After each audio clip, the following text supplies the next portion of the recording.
La religion ne sauvera jamais personne. La meilleure religion est plutôt celle qui nous apprend à être juste. Avant de commencer cette vidéo, j'aimerais bien te poser une question. Selon toi, quelle est la meilleure religion par-dessus? De toutes les religions que tu connaisses, de toutes les religions que tu as un jour fréquentées.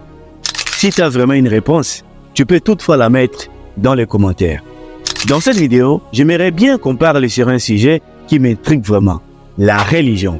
Et pour les experts, je précise bien, je ne suis pas du tout expert en ce qui cadre avec la religion. Je ne suis ni pasteur, théologien, philosophe, prêtre ou bien séminariste, absolument pas. Ce que je vais te partager dans cette vidéo, c'est juste mon point de vue. Il y a une prédication d'un pasteur qui date de longtemps, un pasteur africain, parce que l'Afrique est vraiment expert en ce qui cadre avec la production de pasteurs, parce que voilà, c'est devenu un business. Je ne vais pas trop en parler, mais je souhaiterais que tous ensemble, nous puissions regarder la vidéo.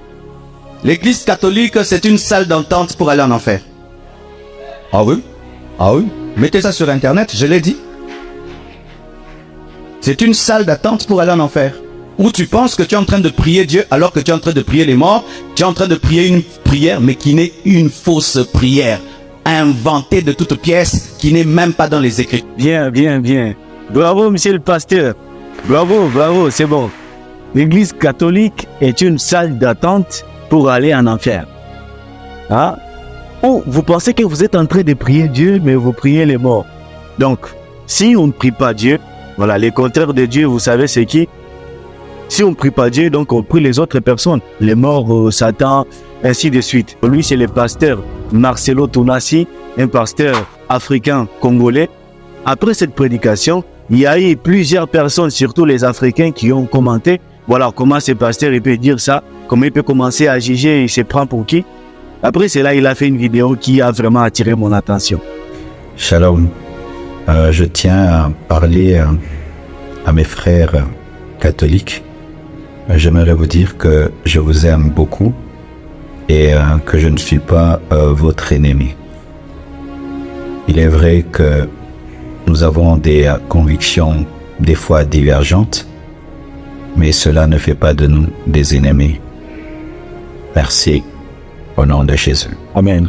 Amen. Il est vrai que nous avons des convictions des fois divergentes, mais cela ne fait pas de nous des ennemis. Bien dit mon pasteur. C'est vrai que je ne lis pas trop la Bible, mais je sais que quelque part c'est écrit comme ça que ne jugez point, afin que vous ne soyez jugés. Eh bien, Dieu lui-même ne veut pas juger l'homme avant la fin de ses jours. Et alors, qui es-tu pour le faire? Eh bien, dis-moi, de quel droit le ferais-tu? Je crois bien qu'au lieu de juger certaines personnes, au lieu de juger les choix de certaines personnes, on devrait plutôt les comprendre. Quand j'étais encore à l'école secondaire, il y a plusieurs personnes qui m'ont critiqué parce que j'avais choisi une coiffure qui était propre à moi. Certaines personnes, surtout mes camarades, il y a aussi des professeurs qui me disaient que je suis coiffé comme un oiseau, mais je me disais, voilà, je m'en fous, dites ce que vous voulez, mais c'est mon choix. C'est pas question de dire, je vais faire ceci justement pour vous impressionner. J'ai fait ce qui est bon pour moi. Une famille dont le père est polygame, tu vois. Il peut y avoir que le père a 2, 3 ou bien 4 femmes. Voilà, chez les musulmans, c'est possible. Ça ne veut pas dire que je vous critique mes frères musulmans. Absolument pas. Mais vous avez quoi en commun? Un seul père. C'est bien lui qui vous unit. Mais ça ne veut pas forcément dire que vous devenez des ennemis. Bien que vous ayez différentes mères, vous êtes toujours les enfants d'un seul père. C'est un peu similaire à ça. Que vous soyez catholique, musulman, des branhamistes, je ne sais pas, des témoins de Jéhovah, des protestants, il y en a plusieurs. Nous sommes tous dans le même panier. Nous adorons tous un seul Dieu est unique. Je vais vous raconter une histoire. Il n'y a pas longtemps, je suis parti voir un ami, je lui ai dit, mon cher, je galère et je voulais bien lancer un business. Peux-tu me prêter une somme d'argent qui peut m'aider à bien me lancer? En tout cas, je te promets qu'après 2 semaines, je te rembourserai ton argent. Et tu sais ce qu'il m'a dit? La première question qu'il m'a posée, il m'a dit ceci. Tu es de quelle religion? Je réponds, la religion a quoi à faire dans notre affaire, bien sûr. Bon, je ne comprends pas du tout pourquoi tu me poses cette question. Il m'a dit, maintenant je comprends. comme tu n'es pas de ma religion, voilà, je ne peux pas te prêter mon argent. Je ne peux rien faire avec toi parce que tu n'es pas de ma religion. Je n'ai pas confiance en toi. Je ne sais pas si peut-être demain ou après-demain, tu ne pourrais pas m'arnaquer ou bien partir avec mon argent, des trucs pareils. Mais je me dis, quand même, est-ce que ce mec, il est vraiment sérieux pour me dire ça? Du coup, je suis parti. Mais je me posais plusieurs questions à ce sujet. Est-ce qu'il croit que c'est dans sa religion où on n'abuse pas trop de confiance? Ou bien c'est dans sa religion où, je dirais, toutes les personnes se sentent à l'aise, il n'y a pas abus de confiance, tout ça. Je n'ai pas trouvé de réponse à cela. Mais ma question est celle-ci. Pourquoi plusieurs personnes continuent toujours à se quereller, à se mettre des problèmes à cause de cette soi-disant religion? Tu n'es pas de ma religion, alors fous le camp. Tu n'es pas de ma religion, alors je ne peux pas rien. Je ne peux même pas traiter des affaires avec toi. Tu n'es pas de ma religion, tu ne peux pas travailler dans mon entreprise. Et en plus, rassure-toi qu'il y a eu plusieurs ruptures de certaines relations, bien évidemment, de certaines familles à cause de cette soi-disant religion. Nombreux sont ceux qui critiquent d'autres églises. Je ne vais pas du tout me limiter à l'église catholique parce que c'est l'église la plus critiquée, bien évidemment. Ouais, vous adorez des statues, vous priez Marie, vous faites ceci, oh l'Eucharistie, à quoi ça sert? Je ne sais pas, plusieurs trucs comme ça qui viennent de gauche à droite qui ne permettent pas du tout aux gens à aller de l'avant. Pourquoi ne pas se focaliser sur ce qui se passe dans votre église? À titre de rappel, permettez-moi de vous dire que chaque religion a sa philosophie.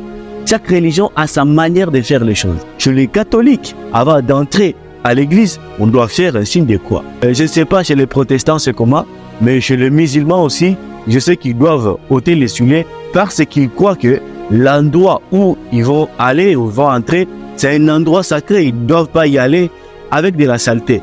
C'est ce qui m'envoie à dire que chaque religion a sa philosophie et sa manière de faire les choses. Et les grands soucis en Afrique, il y a plusieurs églises. En République démocratique du Congo, il est 4 heures du matin. Voilà, on commence déjà la prière. Il est 23h, 1h. Ah, mais je me pose la question, est-ce que ces gens ne dorment pas? Bon, prier 24 heures sur 24, ça fera de toi qui? Tu iras au ciel? Ou bien tu vas gagner beaucoup plus d'argent? Je connais bien des personnes qui ne prient jamais, qui ne vont jamais à l'église ou à la mosquée, mais qui sont toujours des bonnes personnes, voilà, qui ne peuvent jamais manger ce qui n'est pas à eux. Mais tu vois, 4 heures du matin, on s'est dit, mais à quoi ça sert? Je crois bien qu'il serait important de passer à la fermeture de certaines églises. Ça serait vraiment judicieux. Il est 4 heures du matin, certaines personnes veulent se reposer. C'est au moment où d'autres personnes commencent alors la prière.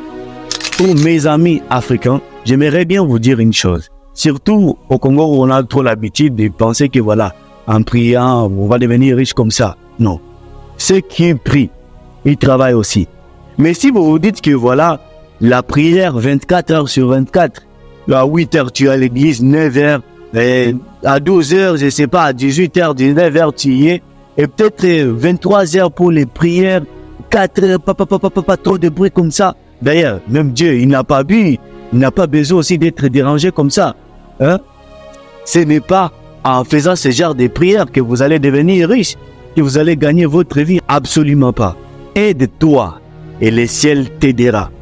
Je répète, aide-toi et le ciel t'aidera. Si tu ne fais rien, il ne va aussi rien faire. Je ne suis pas du tout en train de vous interdire de ne pas prier.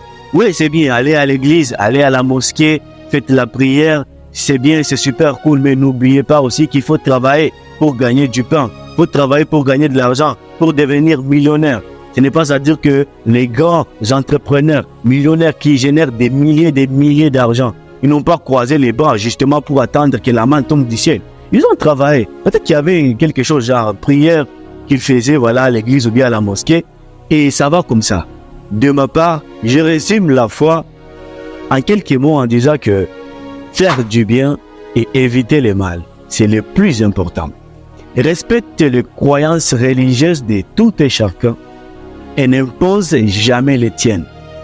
Je répète, respecte les croyances religieuses de tout et chacun et n'impose jamais les tiennes. Je te remercie infiniment, énormément si tu as regardé cette vidéo jusqu'à la fin. Je te félicite. Partage-moi ton avis dans les commentaires. Qu'est-ce que tu en penses? Voilà, avec les problèmes des églises en Afrique, en République démocratique du Congo, tout ça. Et quelle est ta proposition pour pallier à tous ces genres de problèmes? On se retrouve dans une prochaine vidéo. Et n'oublie pas, la seule clé de la réussite de ta vie, c'est toi.